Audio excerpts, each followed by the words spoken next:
The speed coaching centre की तरफ से 12th क्लास के बच्चों के लिए आपको फिजिक्स की फर्स्ट यूनिट स्थिर वैद्युतिकी को लाया गया है। स्थिर वैद्युतिकी आपके 12th क्लास की फिजिक्स की पहली यूनिट है। इसके बारे में हमको जानना है। धीरे धीरे करके हम आगे पढ़ते रहेंगे, रेगुलर आपको वीडियो मिलता रहेगा। पहले हम पहली क्लास में देखते हैं स्थिर वैद्युतिकी। इंग्लिश में इसको बोलते हैं इलेक्ट्रोस्टैटिक्स। इसको जानने से पहले सबसे पहले हम लोग एक हेडिंग की बात करते हैं विद्युत की, क्योंकि बार बार ये शब्द हमको आएगा। तो विद्युत क्या होती है? भौतिक विज्ञान की वह शाखा जिसके अंतर्गत आवेश एवं आवेश से संबंधित घटनाओं का अध्ययन किया जाता है, उसे हम विद्युत कहते हैं। विद्युत को दो भागों में बांटा गया है, एक गतिक अथवा धारा विद्युत। गतिक विद्युत बोलो या उसको धारा विद्युत भी बोला जाता है। दूसरा होता है स्थिर वैद्युतिकी, जो हमको यूनिट पढ़ना है। इसको भी पढ़ना है लेकिन स्थिर वैद्युतिकी के बाद पढ़ना है। एक लाइन इसकी डिफिनीशन हम लोग देख लेते हैं। गतिक अथवा धारा विद्युत क्या होता है? गतिक अथवा धारा विद्युत विद्युत की वह शाखा होती है जिसके अंतर्गत आवेश गत की अवस्था में हो। जब आवेश गत की अवस्था में हो तो उसके बारे में हम अध्ययन करेंगे, तो उसको बोलते हैं गतिक अथवा धारा विद्युत। परिभाषा कैसे लिखेंगे आप? कहेंगे विद्युत की वह शाखा जिसके अंतर्गत गतिमान अवस्था में आवेश एवं आवेश से संबंधित घटनाओं का अध्ययन किया जाता है, उसे हम गतिक अथवा धारा विद्युत कहते हैं। एग्जाम्पल में आप क्या बोलोगे? ओम का नियम, वैद्युत चालन, वैद्युत प्रतिरोध, डॉट डॉट आदि। अब दूसरी हेडिंग आपकी आती है स्थिर वैद्युतिकी, जो आपके यूनिट फर्स्ट का एक चैप्टर है। हम इसके बारे में बात करते हैं। इलेक्ट्रोस्टैटिक्स।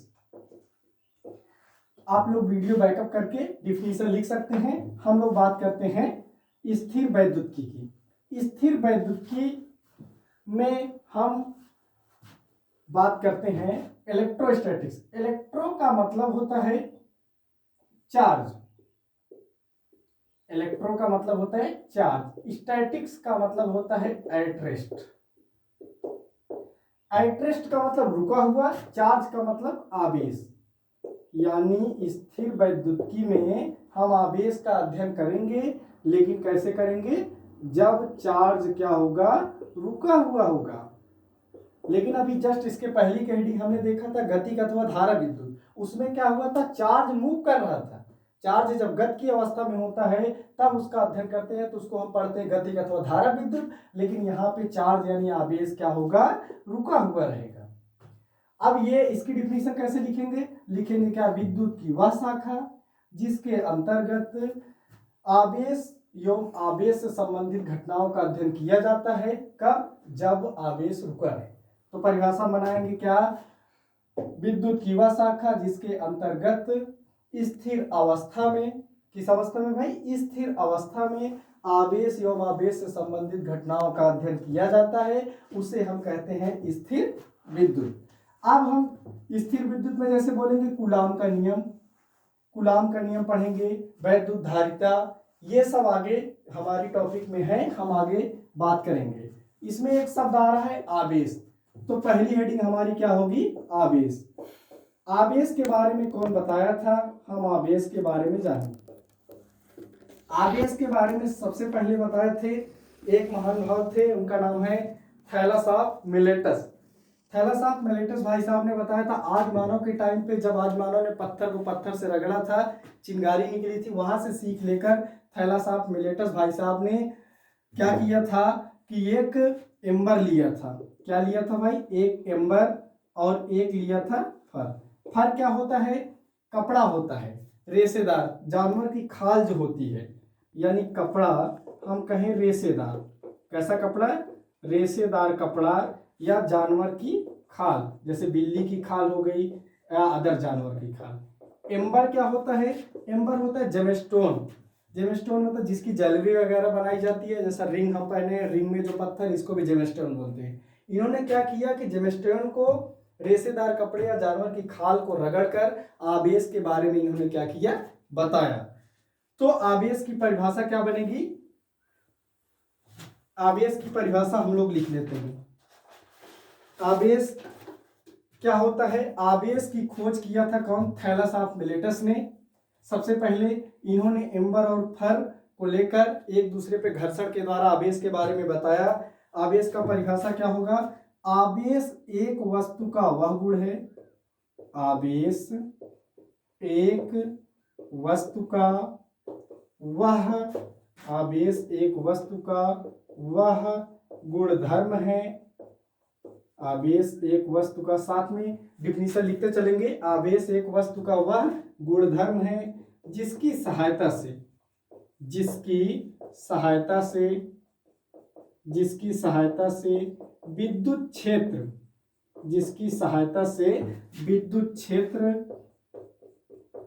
एवं चुंबकीय क्षेत्र, जिसकी सहायता से विद्युत क्षेत्र एवं चुंबकीय क्षेत्र को उत्पन्न किया जा सकता है, को उत्पन्न किया जा सकता है, को उत्पन्न किया जा सकता है या अनुभव किया जा सकता है।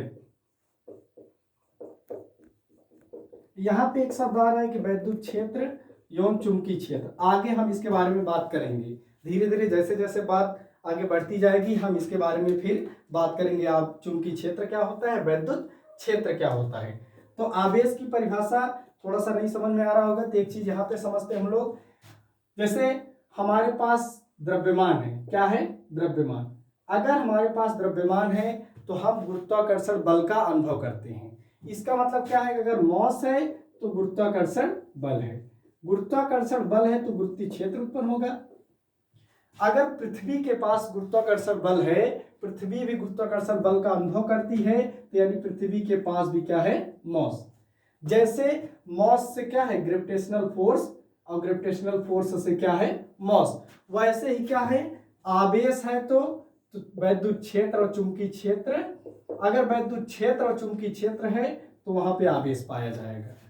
तो आवेश की परिभाषा हम लोग जान गए कि आवेश किसी वस्तु का वह गुणधर्म है जिसकी सहायता से विद्युत क्षेत्र एवं चुंबकीय क्षेत्र को उत्पन्न किया जा सकता है या उसका क्या किया जा सकता है, अनुभव किया जा सकता है। हम लोग अगली हेडिंग बनाएंगे, आवेश की संकल्पना। आवेश की संकल्पना कैसे हुई। अब हेडिंग हमारी होगी क्या, आवेश की संकल्पना। जो आवेश की संकल्पना है वो किसके आधार पर दी जाती है, आवेश की संकल्पना दी जाती है इलेक्ट्रॉनों के आधार पर। किसके आधार पर भाई साहब, इलेक्ट्रॉनों के आधार पर। आवेश की संकल्पना इलेक्ट्रॉनों के आधार पर कैसे दी जाती है, एक एग्जांपल के थ्रू हम लोग समझेंगे। आप लोग जानते हो, हाई स्कूल में पढ़े हो, सोडियम परमाणु युक्त होता है। क्या होता है, सोडियम परमाणु, जिसका परमाणु क्रमांक कितना होता है, 11। अगर सोडियम परमाणु का इलेक्ट्रॉनिक विन्यास निकाले, क्या निकाले भाई, इलेक्ट्रॉनिक, ध्यान से बात को सुनना, यहीं से बात निकल के आएगी। सोडियम परमाणु का इलेक्ट्रॉनिक विन्यास निकाले तो 2, 8 और 1 होगा।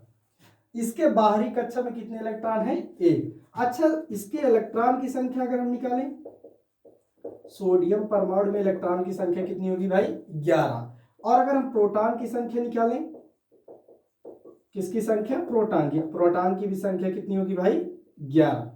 अब यहाँ पे जब इसका इलेक्ट्रॉनिक विन्यास हम निकाले 2, 8, 1 है, इसको अष्टक पूरा करने के लिए 2 कंडीशन बनते हैं। एक, या तो 1 इलेक्ट्रॉन किसी को दे दे, या तो 7 इलेक्ट्रॉन किसी से क्या कर ले ले। लेने में इसको कठिनाई होगी, 7 इलेक्ट्रॉन है, देने में इसको क्या होगी, आसानी।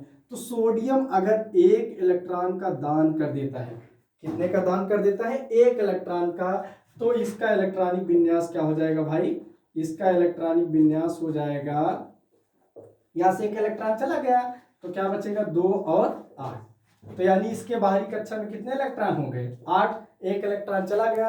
अब यहाँ इलेक्ट्रॉन की अगर संख्या निकालें, किसकी संख्या भाई, इलेक्ट्रॉन की संख्या निकाले तो इलेक्ट्रॉन की संख्या कितनी होगी, बोलो 10। लेकिन प्रोटॉन की संख्या कितनी होगी, प्रोटॉन की संख्या यहाँ बोलो कितनी होगी, 11। कितनी होगी भाई, 11। यहाँ पे आप देखो, इलेक्ट्रॉन की संख्या 10, प्रोटॉन की संख्या 11। कौन ज्यादा है, प्रोटॉन। कितने से ज्यादा है, 1 से ज्यादा है। अगर 1 से ज्यादा है तो यहाँ पे क्या लगाएंगे, +1। यानी यहां से हमको क्या सीखने को मिला, ये सीखने को मिला कि अगर 1 इलेक्ट्रॉन का हम क्या करते हैं, दान करते हैं, तो उस परमाणु के ऊपर कौन सा आवेश आएगा? धन आवेश। तो यानी हम यहाँ पे लिख सकते हैं धनावेश तब होगा जब इलेक्ट्रॉन का क्या करेगा? दान या त्याग करेगा। दोनों बात लिख सकते हैं, चाहे दान लिख सकते हैं, चाहे इलेक्ट्रॉन का क्या लिख सकते हैं? त्याग। अच्छा, एक एग्जांपल हम आप लोग को और बताते हैं। आपको एग्जांपल एक और बताते हैं, जैसे क्लोरीन लेते हैं। क्या लेते हैं भाई? क्लोरीन। क्लोरीन का परमाणु क्रमांक, क्लोरीन का इलेक्ट्रॉनिक विन्यास अगर निकाले हम लोग तो क्या होगा भाई? क्लोरीन का परमाणु क्रमांक 17 होता है, इसका इलेक्ट्रॉनिक विन्यास क्या होगा? 2 8 8 2 10 7 17, यानी 7 है लास्ट में। लास्ट ऑर्बिट में कितने इलेक्ट्रॉन है? 7 हैं। इसको ऑर्बिट पूरा करने के लिए कितने इलेक्ट्रॉन की आवश्यकता है?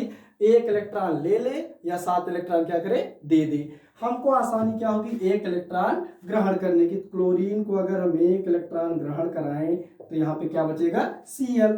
अगर इसका इलेक्ट्रॉनिक विन्यास निकालें, इस क्लोरीन का इलेक्ट्रॉनिक विन्यास निकाले तो क्या होगा भाई? 2 8 और 8 कितना हो जाएगा? 8 2 10 7 17 था, यहाँ अष्टक पूरा हो गया, कितना हो गया? 18। तो इलेक्ट्रॉन की संख्या कितनी हो गई? बोलो। इलेक्ट्रॉन की संख्या हो गई 18। प्रोटॉन की संख्या कितनी हो गई? प्रोटॉन की संख्या पिछली वाली, प्रोटॉन नहीं चेंज होता है, कितना होगा? 17। यहाँ कौन ज्यादा है? इलेक्ट्रॉन ज्यादा है। कितने से ज्यादा है? 1 से ज्यादा है। तो यानी यहाँ पे क्या होगा? -1। यानी अगर कोई एटम या परमाणु अगर 1 इलेक्ट्रॉन या 2 इलेक्ट्रॉन ग्रहण करता है तो उस पर आवेश कौन सा आता है? माइनस। अगर दान देता है, त्यागता है, तो उस पर कौन सा आवेश आता है? धन आवेश। तो यानी यहाँ क्या आ गया भाई? ऋण आवेश। ऋण आवेश कब आएगा? जब इलेक्ट्रॉन क्या करेगा? जब इलेक्ट्रॉन ये क्या करेगा? ग्रहण करेगा। इलेक्ट्रॉन क्या करेगा भाई? ग्रहण करता है। क्या करता है? इलेक्ट्रॉन ग्रहण करेगा। तब यहाँ पे कौन सा आवेश आएगा? ऋण आवेश।